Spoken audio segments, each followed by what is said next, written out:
بسم اللہ الرحمن الرحیم نحمدہ ونصلی علی رسولہ الکریم اما بعد فاعوذ باللہ من الشیطان الرجیم بسم اللہ الرحمن الرحیم۔ میں مسرور کیفی نعت اکیڈمی کے روح رواں برادر گرامی جو کسی طور پہ بھی نعت کے خدمت گزاروں کو نہیں بھولتے ہیں، کسی طور پر بھی، اور کوئی نہ کوئی بہانہ ڈھونڈتے ہیں، اور آج اتنا بڑا بہانہ امیر خسرو رحمۃ اللہ علیہ کا انہوں نے ڈھونڈا ہے کہ میں آپ کو بتا نہیں سکتا۔ امیر خسرو کی جو نعتیہ خدمات ہیں الحمدللہ ان کا تو خیر جواب ہی نہیں ہے،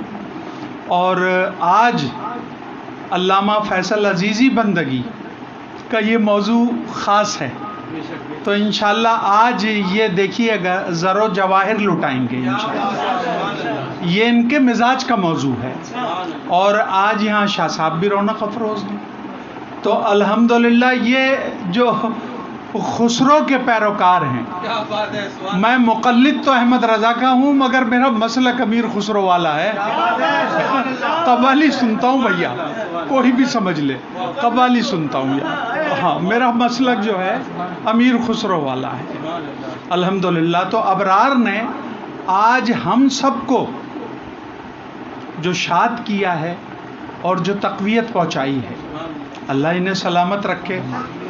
اور میں جو سچی بات عرض کرنا چاہتا ہوں کہ کب سے یہ راجہ رشید محمود کے حوالے سے بے چین تھے کہ ڈاکٹر صاحب اس حوالے سے پروگرام کیسے کروں، کیا ہو، مگر ان کی محبتیں سوا ہیں، اور یہ کسی نہ کسی طور پر بھی فراموش نہیں کرتے ایسی شخصیات کو۔ اب جس شخصیت پہ بولنے کے لیے انہوں نے مجھ سے کہا ہے، میں اگر صرف اس کے عنوانات ہی آپ کے سامنے لوں تو علامہ فیصل عزیزی بندگی کی تقریر جو ہے وہ دور چلی جائے گی، اور آج ہم نہیں چاہتے کہ ان کی تقریر دور جائے، بلکہ آج ہم پورا استفادہ کریں گے امیر خسرو رحمۃ اللہ علیہ سے اور ان کے پیر و مرشد خواجہ نظام الدین محبوب الہی سے الحمدللہ، اور یہ ربط خاص رکھتے ہیں ان سے، تو الحمدللہ یہ سنیں گے۔ مگر میں جو آج عرض کرنا چاہتا ہوں کہ راجہ رشید محمود، سن لیجئے سب، بہت سے لوگوں کو یہ بات ہضم نہیں ہو رہی، دنیا اسلام میں دنیا نعت نہیں کہہ رہا، دنیا اسلام میں سب سے زیادہ نعت کے موضوع پر کام کرنے والے صرف راجہ رشید محمود ہیں۔ آپ یقین مان لیجئے، اور جو میں عرض کر رہا ہوں آپ سے یہ بالکل ایسے ہی نہیں کر رہا۔ اچھا، نعت کے حوالے سے پاکستان کی شناخت ہے اور پاکستان کی پہچان ہے، اگر کہیں پہ بھی نعت کا ذکر ہوتا ہے تو راجہ صاحب کا اس کے ساتھ ضرور ذکر ہوتا ہے۔ اچھا، اور ابرار نے جس کتاب کی جانب اشارہ کیا ہے، جس کتاب کی جانب اشارہ کیا ہے، نعت کائنات، بہت سے لوگوں کو نہیں پتا، یہ اصل میں ان کے پی ایچ ڈی کا مقالہ تھا، لفظ استعمال کر رہا ہوں، ہاں یہ ان کے پی ایچ ڈی کا مقالہ تھا، مگر ناگزیر وجوہات کی بنا پر یہ مقالہ آگے نہیں بڑھ سکا، اور ابرار نے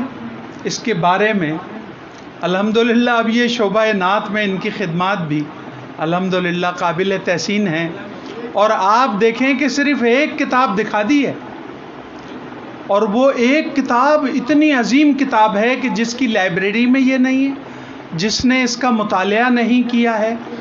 آپ کچھ نہ پڑھیں، اس کا مقدمہ پڑھ لیں، صرف اس کا مقدمہ پڑھ لیں آپ، تو آپ کو پتہ چلے گا نعت کب سے شروع ہوئی،